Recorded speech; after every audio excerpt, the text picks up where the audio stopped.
السلام علیکم ورحمۃ اللہ وبرکاتہ نحمده ونصلي على رسوله الكريم اما بعد فاعوذ باللہ من الشیطان الرجیم بسم اللہ الرحمن الرحیم يا أيها الذين آمنوا اذكروا الله ذكرا كثيرا وسبحوه بكرة وأصيلا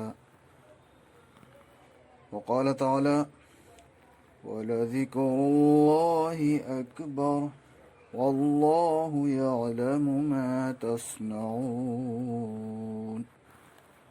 صدق اللہ العلی العظیم۔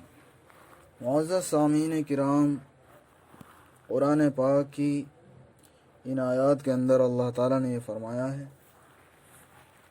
ہر اہل ایمان سے فرمایا ہے کہ اے ایمان والو، اے مجھ پر ایمان رکھنے والو، میری بات کو ماننے والو اور میری توحید کا اقرار کرنے والو، مجھے اپنا رب تسلیم کرنے والو، دیکھو مجھے بھول نہ جانا۔ اس لیے فرمایا کہ اے ایمان والو، اللہ کا ذکر کثرت سے کرو۔ صرف یہ نہیں فرمایا کہ اللہ کا ذکر کرو یا تھوڑا بہت اللہ کا ذکر کرو، بلکہ فرمایا ذکرن کثیرا، اللہ کا ذکر کثرت سے کرو، یعنی بہت زیادہ کرو۔ دیکھیے، اگر ہم عبادتوں کے اوپر نظر ڈالیں تو ہر عبادت کی لمٹ ہے۔ نماز کا مسئلہ ہے، 5 ٹائم کی فرض ہے، یہ نہیں کہ پورا دن آدمی نماز پڑھے یا پوری رات قیام کرے۔ آپ صلی اللہ علیہ وسلم کو بھی پوری رات کے قیام سے منع فرمایا گیا ہے، اپنے آپ کو بہت زیادہ تھکانے سے منع فرمایا ہے، اور فرمایا قم اللیل الا قلیلا۔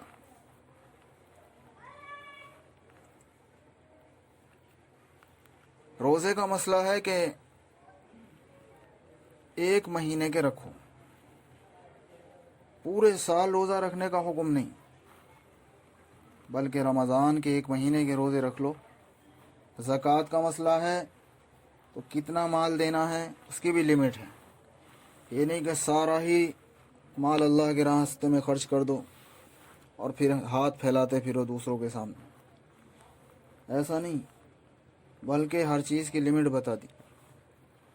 لیکن جب ذکر کا معاملہ ہے، ذکر کا معاملہ آتا ہے تو ہم کیا دیکھتے ہیں کہ اللہ تعالیٰ قرآن میں ذکر کی بڑی تاکید فرما رہے ہیں، اور ہم لوگوں کے لیے ہدایت ہے، ہم لوگوں کے لیے تعلیم دی جا رہی ہے کہ اے اہل ایمان، اے ایمان والو، اللہ کا ذکر کثرت سے کرو۔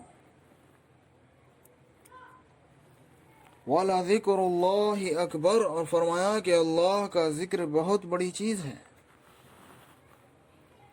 ایک موقع پر ارشاد فرمایا یا ایھا الذین آمنوا، اے ایمان والو، لا تلہکم اموالکم ولا اولادکم عن ذکر اللہ، کہ اے ایمان والو، تمہیں تمہاری اولاد اور تمہارے مال اللہ کی یاد سے غافل نہ کر دیں، اللہ کی یاد سے غفلت میں نہ ڈال دیں، اللہ کی یاد سے رکاوٹ نہ بن جائیں۔ وَمَن يَفْعَلْ ذَلِكَ فَأُولَٰئِكَ هُمُ الْخَاسِرُونَ، اور جو ایسا کرے گا تو وہ گھاٹے میں ہوگا، وہ خسارے والا ہوگا، جو مال اور اولاد کے چکر میں پڑ کر کے اللہ کو بھول جائے، اللہ کی یاد سے غافل ہو جائے، غفلت میں پڑ جائے۔ اسی لیے میں عرض کرتا چلوں کہ ہر وہ کھیل جو اللہ کی یاد سے غافل کر دے وہ ناجائز اور حرام، ہر ایسا کام اور ہر ایسا کھیل ناجائز اور حرام ہے جو اللہ کی یاد سے غفلت میں ڈال دیں، اللہ کی یاد سے غافل کر دیں۔ اور میرے محترم بزرگوں اور دوستو، بات بھی یہی ہے کہ جو دل اللہ سے غافل ہو وہ مردہ ہے، بڑے اچھے موقع پر مجھے ایک واقعہ یاد آیا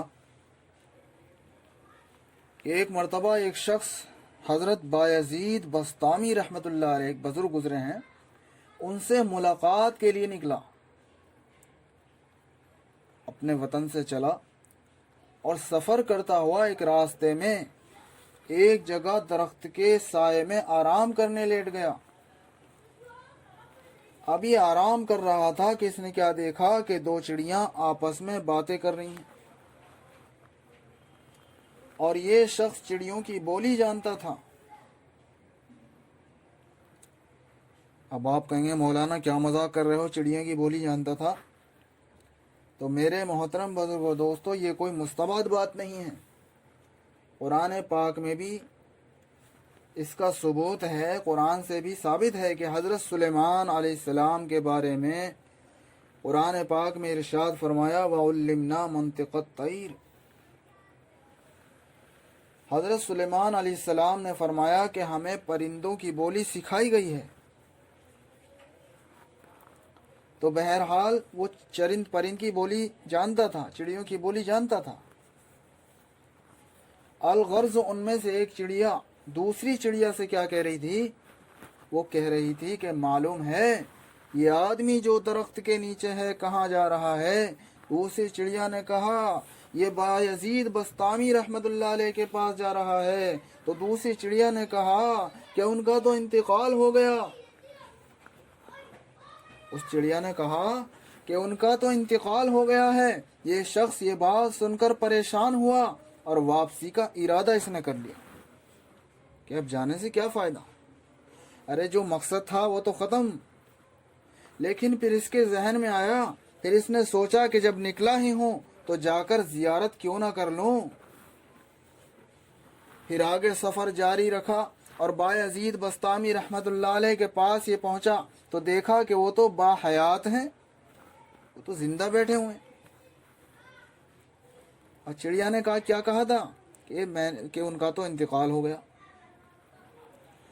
دیکھا کہ وہ تو زندہ ہیں تو ان سے ملاقات کی، اور باتیں چیتیں کرنے کے بعد رخصتی کا جب وقت ہوا تو کہنے لگا کہ حضرت ایک بات پوچھنی ہے۔ پھر چڑیا والا سارا قصہ سنایا۔ بایزید بسطامی رحمت اللہ علیہ چونکے اور دریافت کیا کہ یہ کس دن اور کس وقت کا واقعہ ہے۔ اس نے بتایا کہ فلاں دن اور فلاں وقت کا واقعہ ہے۔ حضرت بایزید رحمت اللہ علیہ کہنے لگے کہ ہاں بھائی ہاں، چڑیا سچ کہہ رہی تھی، اس وقت کچھ دیر کے لیے میرا دل اللہ سے غافل ہو گیا تھا۔ اللہ سے دل کا غافل ہونا یہی تو دل کا مردہ ہونا ہے۔ اللہ اکبر۔ ان بزرگ نے یعنی بایزید بسطامی رحمت اللہ علیہ نے کیا فرمایا کہ کچھ دیر کے لیے میرا دل اللہ سے غافل ہو گیا تھا۔ اس کا نتیجہ کیا ہوا کہ وہ دل مردہ ہوا۔ اور تمہیں چڑیا نے جو بات بتائی تھی وہ صحیح تھی۔ ذرا سوچیں، اللہ اکبر۔ اور آج ہمارا حال کیا ہے؟ ان کا دل تو کچھ دیر کے لیے مردہ ہوا تھا، ہمارا دل ہمیشہ مردہ رہتا ہے کیونکہ ہم اللہ کا ذکر ہی نہیں کرتے۔ فرمایا یا ایھا الذین آمنوا، اے ایمان والو، لا تلہکم اموالکم ولا اولادکم عن ذکر اللہ، کہ میرے بندو، اے مجھ پر ایمان رکھنے والو، اے ایمان والو، اے میری بات کو ماننے والو، تمہاری تجارت، تمہاری اولاد، تمہارے مال، یہ تمہاری دنیا کہیں میرے ذکر سے اور میری یاد سے تمہیں غفلت میں نہ ڈال دیں۔